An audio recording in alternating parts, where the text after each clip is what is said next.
కాళ్లలో నొప్పి, నరాల వాపు వంటి లక్షణాలతో బాధపడుతున్నారా? వెరికోస్ వెయిన్స్ లో అత్యాధునిక చికిత్స ఏవిస్ వాస్కులర్ సెంటర్. నమస్కారం, సుమన్ టీవీకి స్వాగతం.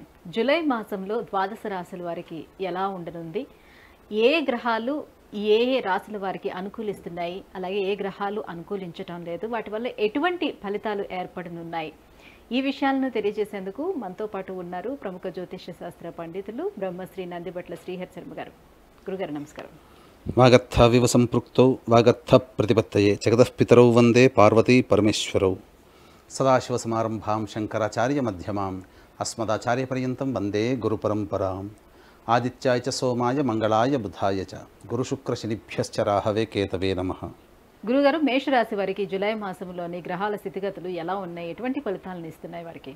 మేషరాశి వారికి చూసుకున్నట్లయితే ఈ యొక్క గ్రహాల యొక్క సంచారము రాశిలోనే కుజుడు 12వ తారీఖు వరకు కుజుడు సంచారం జరుగుతుంది. 12వ తారీఖు నుంచి వృషభ రాశిలోకి కుజుడి యొక్క సంచారం, తర్వాత వృషభ రాశిలోనే ఈ సంవత్సరం అంతా కూడా గురు సంచారం. అలాగే శుక్రుడు రవి మిథున రాశిలో, రవి 16వ తారీఖు నుంచి కర్కాటక రాశిలో సంచారం జరుగుతుంది. ఇక షష్టమ స్థానంలో కేతు, వ్యయస్థానంలో రాహువు ఈ సంవత్సరం అంతా కూడా షష్ఠ వ్యయస్థానాల్లో ఉంటారు. ఇక లాభస్థానంలో శని, ప్రత్యేకించి శని వక్రీకరించి ఉంటాడు. కాబట్టి కొంత ప్రత్యేకమైనటువంటి ఫలితాలు ఈ మేషరాశి వారికి ఉండబోతున్నాయని చెప్పవచ్చు. ఇక గమనించుకున్నట్లయితే ఈ యొక్క గ్రహాల యొక్క సంచార ప్రభావము చక్కగా శుభ అశుభ మిశ్రమైనటువంటి ఫలితాలు పొందుతారని చెప్పవచ్చు. ముఖ్యంగా ప్రథమార్థం ఈ యొక్క జూలై నెలలో మొదటి 15 రోజులు యోగదాయకముగా, తర్వాత కొంత మిశ్రమ ఫలితాలు అనగా అశుభ ఫలితాలు ఎక్కువగా ఉండడం అనేటువంటిది జరుగుతుంది. అయితే వీక్షిస్తున్నటువంటి సుమన్ టీవీ ప్రేక్షకులు గమనించాల్సిన అంశం ఏంటంటే, ప్రధానంగా ఆనందాతి యోగము అనేటువంటిది ఈ యొక్క కుజగ్రహ సంచారం రాశిలోనే సంచారం జరుగుతున్నట్టు కారణం చేత 1, 2, 5, 6, 12, 13, 14, 15, 16, 22, 23, 24, 25 తేదీలలో యోగదాయకమైనటువంటి ఫలితాలు పొందుతారు. ముఖ్యంగా ఈ యొక్క మేషరాశిలో జన్మించినటువంటి వారికి రావాల్సినటువంటి రాణి బాకీలు కానీ, లేకపోతే ధనపరముగా మీరు ఏదైనా పని చేసినప్పుడు, వ్యాపారాన్ని ప్రారంభించినప్పుడు మంచి సమయంగా ఏదైనా చెప్పవచ్చు అనంటే మీకు 12, 13, 14 తారీఖుల్లో మరియు 15, 16 తారీఖుల్లో, ఈ యొక్క 12, 13, 14, 15, 16 తారీఖుల్లో ఈ మేషరాశిలో జన్మించినటువంటి వారికి విశేష ధనప్రాప్తి కలుగుతుంది. ముఖ్యంగా ధనానికి సంబంధించినటువంటి సమస్యలు తీరుతాయి, రాణి బాకీలు వసూలు చేసుకునేటువంటి అవకాశం ఎక్కువగా ఉంటుందని చెప్పవచ్చు. అయితే ప్రధానంగా ఈ 12వ తారీఖు లోపల రవి తృతీయ సంచార ప్రభావం వలన అధికారుల యొక్క మన్ననలు పొందడం, లేదా అనుకున్న చోటికి బదిలీలు జరగడం అనేటువంటిది జరుగుతుంది. ఇంకా విశేషంగా చెప్పవలసి వచ్చినట్టే అధికారుల యొక్క అనుగ్రహానికి గురై మీకు పదోన్నతి లభించేటువంటి అవకాశాలు కూడా ఉంటాయి, లేదా నూతన ఉద్యోగ ప్రయత్నానికి సంబంధించి చేయ ప్రయత్నాలన్నీ కూడా ఈ యొక్క 12, 13, 14, 15, 16 తారీఖుల్లో చేసినట్లయితే తప్పకుండా మంచి శుభ ఫలితాలు పొందుతామని చెప్పవచ్చు. అయితే ప్రధానంగా ఈ యొక్క చంద్రగ్రహ సంచారము ఈ 3, 4 తారీఖుల్లో కొంత ధన నష్టం అనేటువంటిది జరుగుతుంది. ముఖ్యంగా ఈ 3, 4 తారీఖుల్లో మరియు చూసుకున్నట్లయితే 26, 27 మరియు 7, 8, 9 తారీఖుల్లో ఈ యొక్క గ్రహ సంచారం అనుకూలంగా లేని కారణం చేత ఇబ్బందికర పరిస్థితులు అనేటువంటివి ఉంటాయి. అయితే ముఖ్యంగా ఆందోళనతో కూడుకున్నటువంటి జీవితం, అంటే చెప్పాల్సి వచ్చినట్లయితే ముఖ్యంగా మనం ఏ పని చేయాలన్నా కానీ సహకారం ఉండకపోవడం, అలాగే ఏ పని యందు శ్రద్ధ ఉండకపోవడం, ప్రధానంగా ఈ యొక్క 17, 18, 26, 27 తేదీలు మరియు 3, 4 తేదీల్లో ధన నష్టం జరిగేటువంటి అవకాశం ఉంటుంది. కాబట్టి ఈ యొక్క తేదీలలో మిమ్మల్ని సంప్రదించి డబ్బుని అప్పుగా అడిగేవాళ్ళు సంప్రదిస్తారు. ఈ సమయంలో కనుక అప్పు కనుక ఇచ్చినట్లయితే తిరిగి రాకపోవడం అనేటువంటి జరుగుతుంది. ముఖ్యంగా అనవసరమైనటువంటి ధన వ్యయము 3, 4, 26, 27, 17, 18 తారీఖుల్లో ఎక్కువగా ధన వ్యయం ఉంటుంది. అలాగే 19, 20, 21 తేదీల్లో ప్రధానంగా గమనించుకున్నట్లయితే అనవసరమైనటువంటి వృధా ప్రయాణములు చేస్తారు, మానసికమైనటువంటి ప్రశాంతత లోపిస్తుంది. ఇక విద్యార్థులకి చూసుకున్నట్లయితే ఈ యొక్క మేషరాశి వారికి అనుకూలంగా ఉంటుంది, మంచి విద్యని పొందుతారని చెప్పవచ్చు. అలాగే వ్యాపార రంగంలో ఉన్నటువంటి వారికి, ముఖ్యంగా రియల్ ఎస్టేట్ రంగంలో ఉన్నటువంటి వారికి మొదటి 15 రోజులు అద్భుతమైనటువంటి యోగదాయకమైనటువంటిగా చెప్పవచ్చు. ఇక గమనించుకున్నట్లయితే మేషరాశి వారికి సంబంధించి శని లాభస్థానంలో వక్రీకరించినటువంటి స్థితి పొంది ఉండటం, ఈ కారణం చేత కొద్దిగా 1కి 2 సార్లు ఎక్కువగా కష్టపడాల్సి వస్తుంది. చేసిన పనే 2-3 సార్లు చేయాల్సినటువంటి పరిస్థితి తలెత్తుతుంది. కాబట్టి జాగ్రత్తగా మీ యొక్క పనులను గనక మీరు ఒక క్రమ పద్ధతిలో మీరు చేసుకునేటట్టయితే తప్పకుండా మీరు విజయాన్ని పొందుతారని చెప్పవచ్చు. అలాగే రియల్ ఎస్టేట్ రంగంలో ఉన్నటువంటి వారికి యోగదాయకము, అలాగే ఫుడ్ అండ్ బెవరేజెస్ సంబంధించినటువంటి విషయాల్లో, అలాగే రెస్టారెంట్ సంబంధించినటువంటిది, కళాశాలలకు విద్యాలయాలకు సంబంధించినటువంటి వ్యాపార రంగంలో ఉన్నటువంటి వారికి ఆనందదాయకంగా ఉంటుందని చెప్పవచ్చు.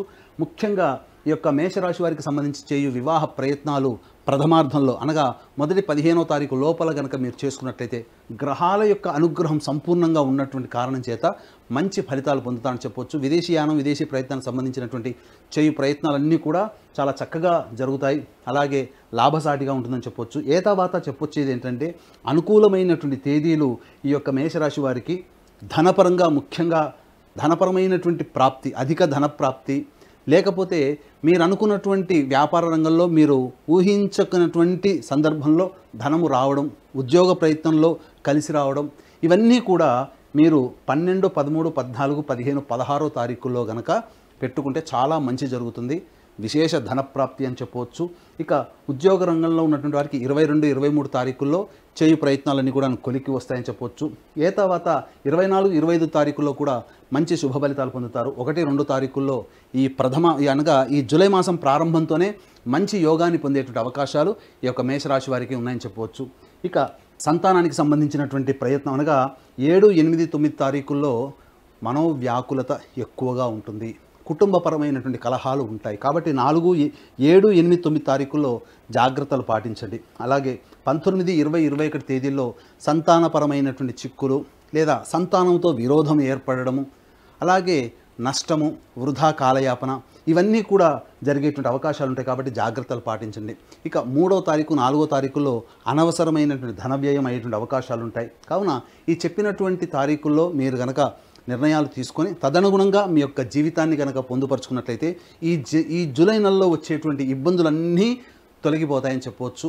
అలాగే ప్రధానంగా వీక్షించేటువంటి సుమన్ టీవీ ప్రేక్షకులు కూడా గమనించాల్సిన అంశం ఏంటంటే ఈ యొక్క గురు పౌర్ణమి సందర్భంగా జూలై 21వ తారీఖు రోజున దక్షిణ కైలాసంగా పిలువబడేటువంటి శ్రీకాళహస్తిలో ప్రత్యేకించి విద్యార్థుల కోసం, ఎందుకంటే దక్షిణామూర్తి ఉన్నటువంటి క్షేత్రం కాళహస్తి కావున ఈ యొక్క విద్యార్థుల కోసం దక్షిణామూర్తి హోమము, సరస్వతి హోమంతో పాటు వివాహము, ఉద్యోగము, సంతానము, దాంపత్యం, అనారోగ్య సమస్యల నివారణకి 18 రకాల హోమాలతో పాటు వృషభ, మిథున, కర్కాటక, సింహతుల, వృశ్చిక, మకర, కుంభమీన రాశిలో జన్మించినటువంటి వారికి శనిదోష పరిహారార్థమే శనీశ్వర హోమం, అలాగే అఘోర పాశుపత మంత్ర హోమంతో పాటు విశేషంగా రాహుకేతుల పూజ ఈ యొక్క శ్రీకాళహస్తి క్షేత్రంలో జూలై 21వ తారీఖు రోజున మా ఆధ్వర్యంలో జరుగుతున్నాయి. కేవలం 1500 రుసుము చెల్లించినట్లయితే మీ గోతనామాలు నమోదు చేసుకుంటారు.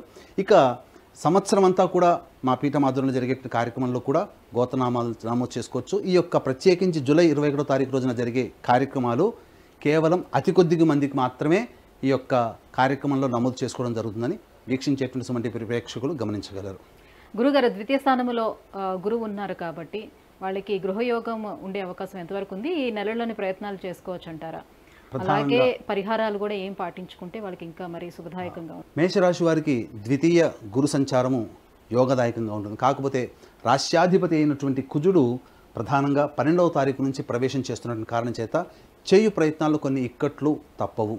అలాగే ఈ యొక్క రవి సంచార ప్రభావం కూడా అనుకూలంగా ఉన్నటువంటి కారణం, చతుర్థ స్థానంలో 16వ తారీఖు తర్వాత రవి చతుర్థ స్థాన సంచారం చేయడం కావున ఉద్యోగంలో కొన్ని ఇబ్బందికర పరిస్థితులు అనేటువంటివి ఎదుర్కొంటాయని చెప్పొచ్చు. కావున జాగ్రత్తగా పాటించినట్లయితే అన్ని రకాలుగా చెప్పినటువంటి విషయాల్లో ఇంతకుముందు మన కార్యక్రమంలో చెప్పినటువంటి విధానంగా ఆ రోజులలో కనుక ప్రయత్నాలు చేసుకుంటే చాలా మంచి శుభ ఫలితాలు పొందుతారని చెప్పొచ్చు. తర్వాత ఈ యొక్క మేషరాశిలో జన్మించినటువంటి వారికి సమస్యలు తీరాలి అన్నప్పుడు ప్రతిరోజు కూడా రావి చెట్టు చుట్టూ నారాయణాయ నమః అంటూ 27 ప్రదక్షిణలు చేసి తూర్పు వైపున కూర్చొని విష్ణు అష్టోత్తరం 3 సార్లు పారాయణం చేసి వెంట తెచ్చుకున్నటువంటి రాగి చెంబులో నీటిని ఆ రావి చెట్టు మొదట్లో వేసి వెంకటేశ్వర స్వామికి అర్చన జరిపించుకోండి. ఈ విధంగా ఒక 11 రోజుల పాటు చేయండి.